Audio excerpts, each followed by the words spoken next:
Beautiful blue skies, race morning, Easter Monday at Nogaro, the opening round of the Blancpain Sprint Series, and the skies are blue. The track is certainly warmer than it was yesterday morning when we had qualifying. We have a 20-minute warm-up ahead of us, John Watson, and how do you see it? A day of great excitement in the qualifying race yesterday.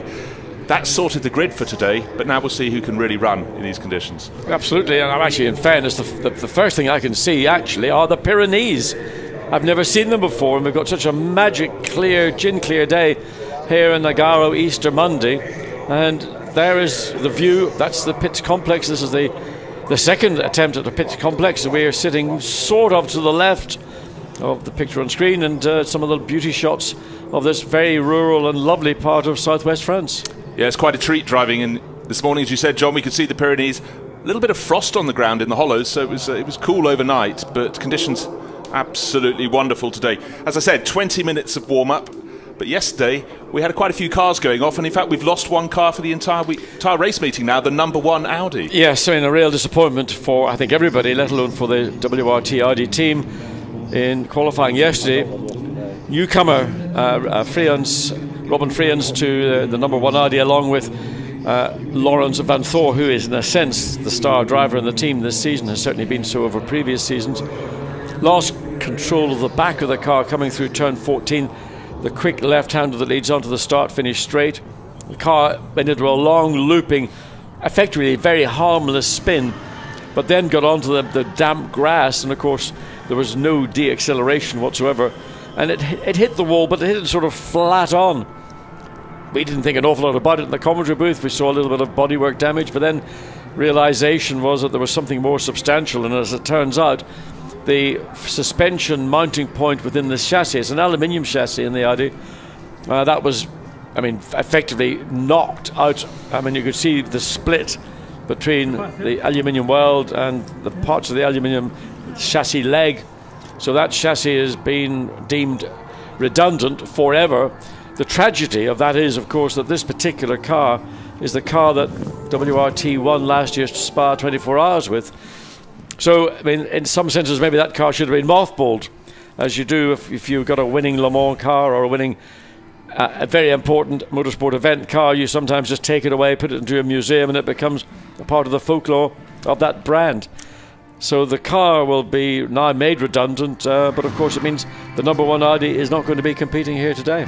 Yeah, with 33 points on offer, 8 points for yesterday, the winner of yesterday's qualifying race, and 25 for the winner of this afternoon's main race. That's a big dent in a championship of only 7 rounds, the sprint series. It's difficult. I mean, it can be made up, but of course, I mean, if you consider who won the qualifying race yesterday, that was Stefan Racchelny and Stefan Otelli.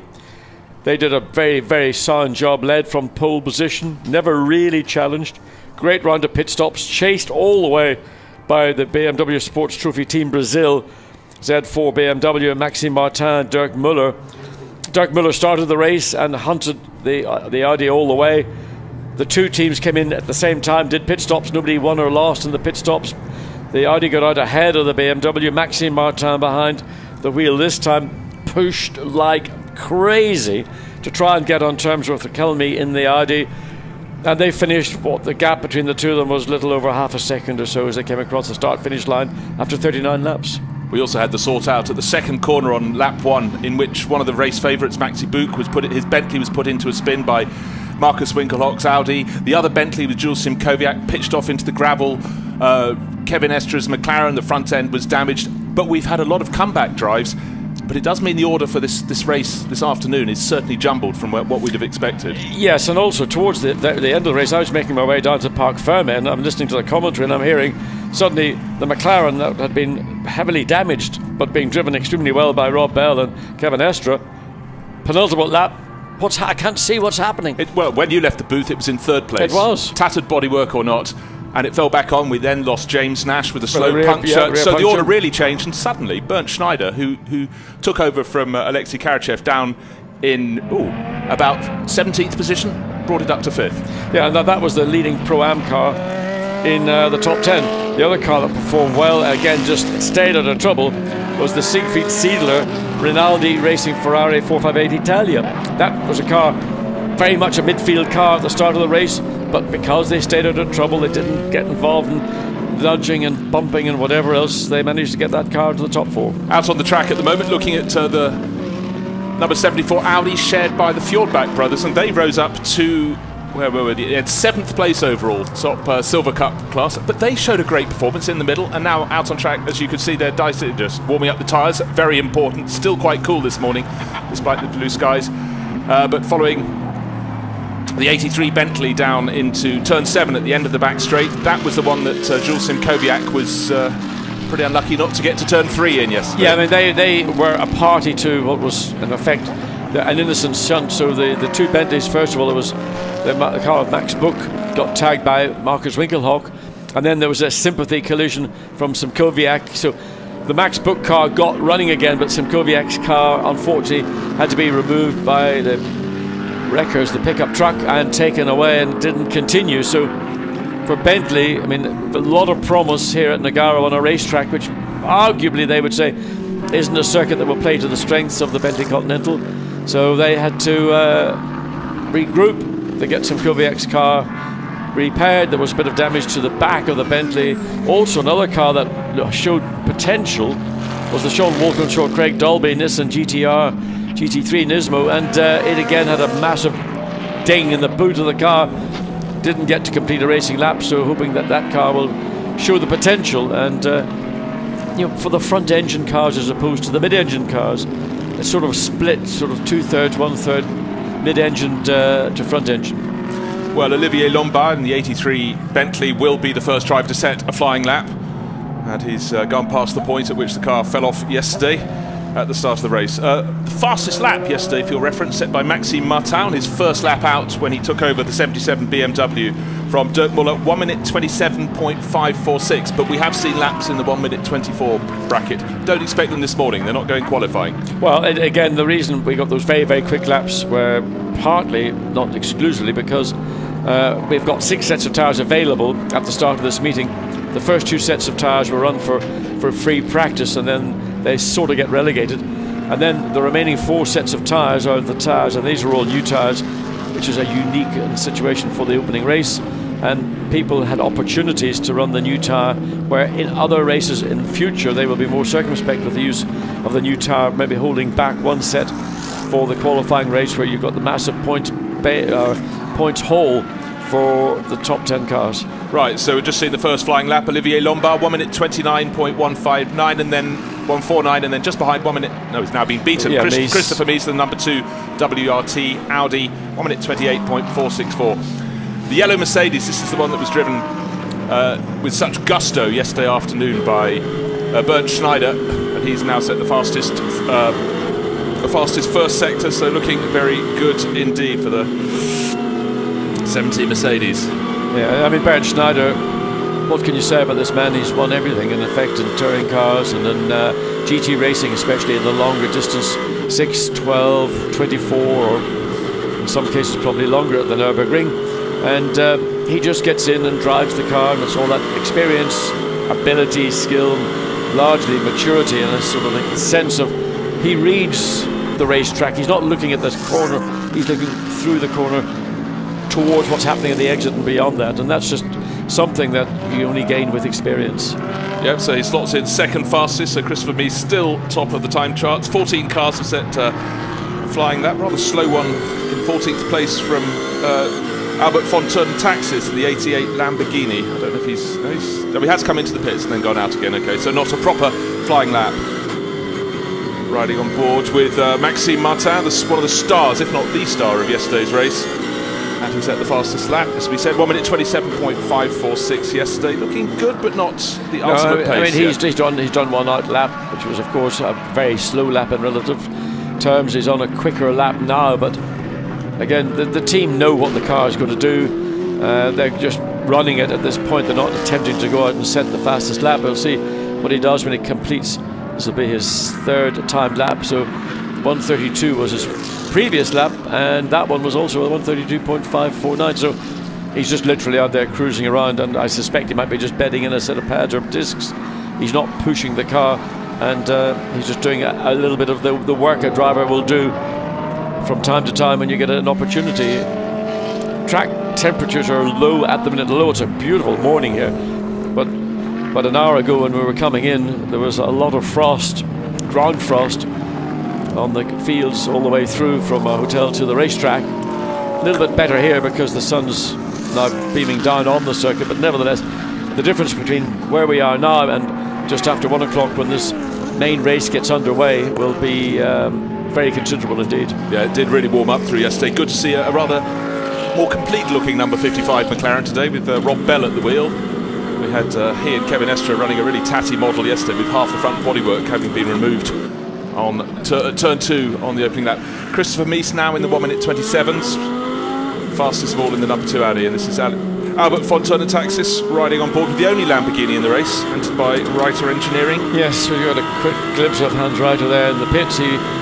His facial expressions in 2/3 race distance yesterday in the qualifying race when we saw Albert Fontana-Taxis coming into turn 12 backwards, and we assumed it was a driver error. Then we thought about it more closely, and while we didn't have a camera shot of that particular point, we did get confirmation from Fontana-Taxis that he said he was tapped by Rob Bell, who was getting chase. And the trouble is, the McLaren, there was so much damage in the front of it, you couldn't really tell if the damage was any greater as a consequence because there was just so much of it on the front of the McLaren. I went down to Parc Fermé after the race, and a little bit of bodywork where there might have been contact was missing, so I think we could back up what Albert said. Yeah, and I mean, coming into a corner like turn 12, I mean, it's not a quick corner, but it's like everywhere around this racetrack, the car is just balanced at the point where you're still on the brakes and you're just about to enter the corner, the most exposed part of the race car, and if there's any contact, it'll just break the rear end traction and away you go.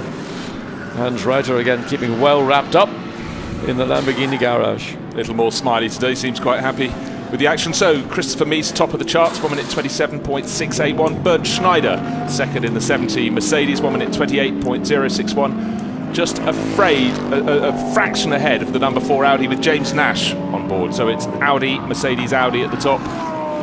And then a pair of Bentleys, 4th and 5th. Yep. Vincent Abril and Olivier Lombard. Yes, Vincent Abril, former Audi driver, now in the Bentley squad. And we've got a problem with the Nissan indeed. Now, why? Is that stopped or is that... It looks like it's just pulled off. So suddenly the Nissan, Craig Dolby behind the wheel of that car. Certainly they had a misfortunate start. Well, they hadn't set a flying lap, so this really isn't good at all. The rear of this car was quite heavily damaged, but that's obviously been bodywork, pretty superficial, I suspect. And now the car stopped coming out on the exit of turn 6. Turn 6, we can see it straight ahead of our commentary position, double waved yellows, as you can see, alerting the drivers. Obviously a fairly safe bit of track because they're just accelerating away out of turn 5 and generally are on the far side of the circuit there, but not what the MRS GT team wanted this morning. And just watching from our commentary position, we can see directly across the circuit they've got one of the retrieval vehicles pulling up alongside to see whether they're going to have to tow this Nissan to safety. I don't know what the problem is. Whatever it is, certainly the car looks like it's not able to continue under its own power, so it's going to have to be towed back. And we've only got another 8 to 10 minutes or so of this 20-minute session remaining. Looking at the 84 Bentley with Vincent Abril over the curb at turn 14. This was the turn on the start-finish straight that didn't cause so much trouble. It was the problem started there, particularly for the Audi drivers, and that was the one that cost us the number 1 Audi when Robin Friens got the car snapping away from him, and then, as you said, John, went for a slide across the track, an even faster slide across the grass, just backed into the pit wall. Not the pit wall, the sort of wall before pit entry. Yes, it's like a wall to protect the pit lane entry. So, and it was amazing, though, not amazing, it was Audis that were getting caught out at that part of the track more than anybody else, which is then indicative, characteristic of the Audi, that in very cold track conditions, the knife edge sharp, and there's that one of the BMWs being driven back onto track as well. It's been off somewhere coming out of turn 6, for goodness. How do you get, what's all that? Look at the front of the car. He's been off at the edge or into turn 6 or out of turn 6. And is which car? Looks more like a snowplow. I think it's a Zero. Well, that is carrying the best part of a... It is the Zero. Dread, I think, how much weight's in that front splitter. So that's Riccardo Sparafico. Yes. It reminds me I must cut the lawn when I get home. Yeah, or cut the moss, whichever. Yes. Christ, so gosh, that really, it does look Most unusual sight. No damage to the. Well, it's a strange play because that's happened on the exit of turn 6, which is not a corner, but it may have been that somewhere in the turn 5 approach to turn 6 that it actually all got wrong. So we didn't again have that on camera. Maybe there's something we can well, he won't be able to deny that he's been off when he comes into the pit. But then again, he shouldn't have to worry too much. Oh, look at the Ferrari coming through 13, just having to check up. There's the Ferrari, the back end. You could see again, track temperatures are still much lower than they were at race time yesterday, and what they will be at race time this afternoon. So even though drivers are familiar now with the racetrack and they've got probably more rubber down than they had at this time on Saturday morning, there are still areas on the track where you can get caught, and obviously the BMW has been caught, and we saw the Ferrari momentarily, and this is Siegfried behind the wheel. But everything seems pretty good at the minute. Keep it on the track, John. I just saw Riccardo Sparaffico come in, and the damage does seem to be only whatever grass and muck is on that front splitter. The back of the car is fine. So going to be a driver change down in the 333 pit, and Norbert Siedler helmeted and ready to take over from Marco Siegfried. 8 and a bit minutes remaining in this session. A lot of the teams now cycling through, putting their other driver on board. The 84 Bentley has just accelerated away from beneath us. Another slid. Yeah, and just again, that's coming through turn 8, 9. So the Ferrari on power. The back end doesn't seem to have quite the bite that the drivers would like. So it is marginal in terms of overall grip and balance. But the track's fairly narrow at 8 and 9. It's not a huge expanse of tarmac. So if you start sliding, you're. Do you know what? It's an old school racetrack. It's great, and isn't it all the better for it? Absolutely. You need a few blemishes. Who wants the wide open spaces and the billiard smooth surfaces? I think not. Well, this is a traditional French national level racetrack. You're very popular for all kinds of events. Not so much now for single-seater racing, but more so for Gran Turismo and GT racing and Mi-Jet and all the other. And the fans are incredibly keen. They were in and they're putting their chairs at their favourite vantage points. A great one is at turn 13, because you can see turn 13, 14, you can see them coming out of 12, you can see turns 8 and 9 in front of you, you can see the cars going down the back straight. So small surprise that the experienced fans are putting their deck chairs there, sitting there with their flasks of coffee and their they come and they're here in their motorhomes. There's some of them even brave enough to be camping, but it is a major event here in this region of southwest France. The spring Easter meeting at Nogaro, and really, I mean, we're seeing now the kind of weather we really had hoped to see all through the weekend, and I would suspect by the time we get to the start of the main race, which is scheduled for 13:10, 1 local time, that the ambient temperature is going to have risen significantly. All the better for us, not necessarily all the better for all the competitors, because that then changes the dynamic on how the tyre will perform as the track gets warmer and loads go into the tyre. Well, looking at the moment now, James Nash, he's running 4th in the number 4 Audi, but the driver I think we'd really like to watch is Maxi Bouk, who's just set a purple sector time in the 84 Bentley. Not long ago he took that over, and he's 5th overall at the moment, but let's just hold our breath. And now Jules Simkowiak has set a purple sector time in the sister Bentley, so they've both taken over from their teammates Olivier Lombard and Vincent Abril, and Simkowiak now in 2nd place overall on the timesheets. Well, we wait to see. Max Bouk has probably just gone on. He was on an outlap, I suspect, when he set that quick sector time. In fact, he's come into the pits, so that's the Bentley is back into the pits now. So riding with James Nash still in 4th, not looking as though he's going to improve this lap. 5.5 minutes remaining in this session, and the sister Audi number 2, one of the 3 cars left in the WRT stable this weekend after the demise of number 1, lapping 4th fastest and into the pits. Ide top in the number 2 Audi with the time set by his teammate Christopher Mies. Yes, Enzo Ide, who's been a part of the team now for a number of years and very much settled within the Audi family, as we wait to see another race simulation driver change pit stop. So Audi in. Here the wheel guns powering away as the wheels on the right hand side of the car are changed. James Nash out, strapping Frank Stippler in. All looks quite under control, ordered, so good job, obviously a top team Team WRT. Good work. A lot of rehearsal goes into the strategy and the mechanics of the pit stop. Look, big black lines. I suspect that rubber that we've just seen there in the exit of 5 was from the BMW Sperificos, and that's why it speared off into the grass. Jules Sim Kowiak setting very fast, the fastest first sector of all in the number 83 Bentley. Looking at the moment at the 71 Mercedes, one of the GT Russian team's entries with Alexei Vasiliev on board. That got very battered early on in the second corner sort out and ran around with the bonnet taped back down yesterday, ending up last of all. I just hope that some wisdom has broken out amongst everybody in the pits, and they do try to get through turns 1 and 2 and 3 and 4 and let us have a field of cars coming down the main straight. Sim Kowiak, as we can see, Sim Kowiak, a purple first sector, his best second sector, coming up to complete the lap any moment now. The target time, he's just under 0.05 of a second down on the number 2 Audi's best time, and it does look as though that is going to be beaten when he gets to complete the lap, which is now, and he beats it by 0.122 of a second. So 1 minute 27.559 is the new target time. Just a fraction, tiny fraction of a second slower than the fastest lap in yesterday's race. Not bad on a coolish morning. No, it's very good. And again, it'll be on a set of tyres that, well, in fairness, because the car didn't really do any racing laps, it did 2 corners of a racing lap. It's got a fresher set of tyres available for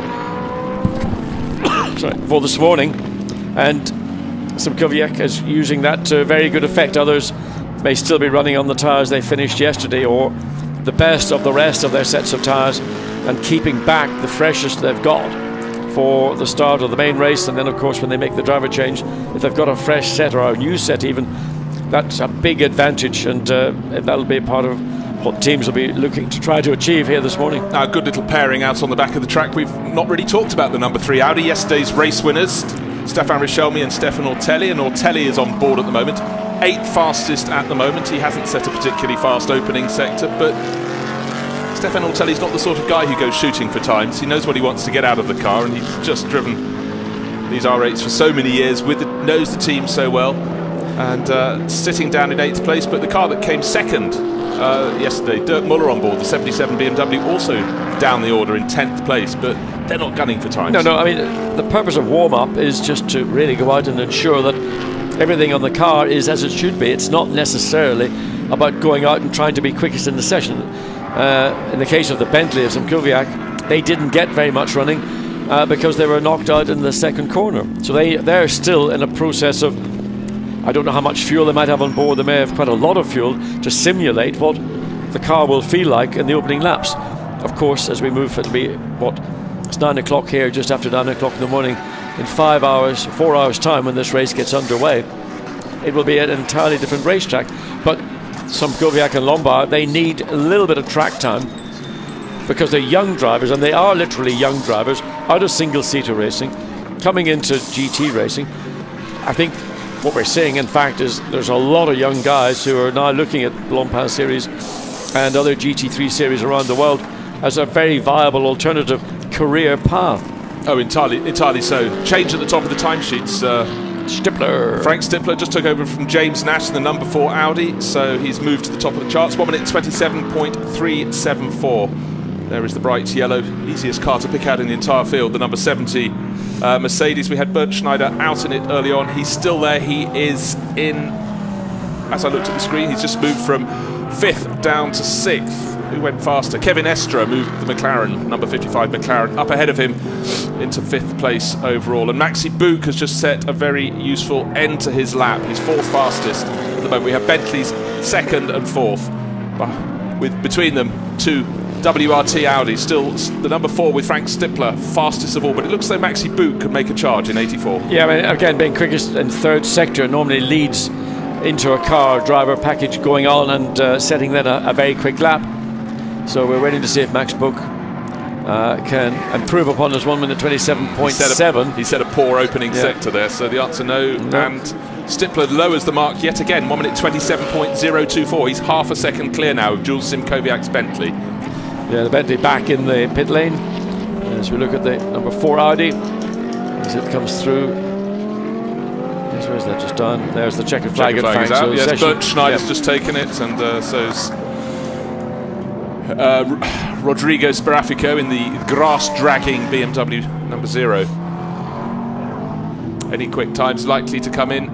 Well, Frank Stipler's set the fastest first sector of all. Could go into the 1 minute 26s in the number 4 Audi. Yeah, he's had a run of 2 good laps. He just set fastest time, and now he's on another lap, which potentially, assuming that he's allowed to complete this lap. Well, he's certainly whacking the curbs on the inside there through turn 8. Yeah, very, very committed, and very, although he's using a little bit of curb, it's not an abuse of the curb. It's just maximising really the circuit potential. He's up behind one of his sister cars, so I suspect that'll check some of his pace. As you can see, the car's indicating it's coming in. So I don't know whether Stipler... That's the sister car. Yeah. That's Enzo Ede, I think, up ahead of him. I don't know. Mortelli's in the pits in the number 3, so that must be number 2 ahead of him. Well, I think Stipler is going to complete the lap. 1:27.024 was his previous best. 2.9, so it was 5,000th of a second slower, and that 5,000th was probably just slightly being cautious, coming up to the tail of the number 2 Audi of Enzo Ede, which has come into the pits. Vance Vos only has 3 cars to run this morning. It was 4 yesterday, and the number 1 entry with Robin Friens on board obviously went off, and session and their entire race meeting curtailed at that point. Little message at the bottom of our timing screens: cars 6 and 74 under investigation. Car 6 is the Phoenix Racing Audi of Nicky Melnoff and Marcus Winkelhock, and 74 is the Anders and Thomas Fjordbach ISR Audi. I didn't see anything untoward from either of those. It must have been out of our sight. Well, of course, I guess the thing it probably was, we had the Nissan pulled off at the side of the circuit in front of us. They must have improved under that yellow. It was a fairly short period of yellow, but that will be their crime, most likely. Yes, and I mean, that is the a cardinal sin amongst many, that if there's a waved or a static yellow flag, you must not go through it at a pace quicker than your previous best. So maybe just some drivers, they say, oh, I didn't really see it, or the flag was obscured, or whatever. Problem is, there's a yellow flag, that's the rule, and it is one that is strictly adhered to. And so it should be. So just to run you down the time charts there, we have the number 4 Audi, fastest of all. That's the one just reporting back to the pits. Beautiful sunny morning. Now the warm-up set off. Beautiful conditions, John. Headlights on, not really that needed. The light was low, and the early pace was set by the 84 Bentley. I think the lights are on because the sun is so low in the sky still that if you're in a particular part of the track and you're looking in your mirrors, you might not be able to see clearly a car without some identification. So that was principally the reason that drivers would have come out with headlights on. Sun may have been shining, but clearly track was a little bit cool this morning. We had frost overnight, and the drivers behaved themselves very well indeed. Except Sbarafico. Except the Riccardo Sbarafico lawn mowing showing, and it wasn't him because he was in the pits. That's Rodrigo, but it was Riccardo who took to the grass, and as you can see, decided to bring some home as a souvenir back to his mechanics. He would have brought a lot of earth. That's heavy.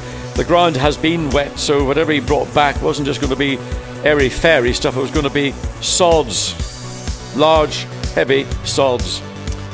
And Hans Reiter had more of a smile on his face this morning, with Albert Fontaine and Taxis doing a good job out in the 88 Lamborghini.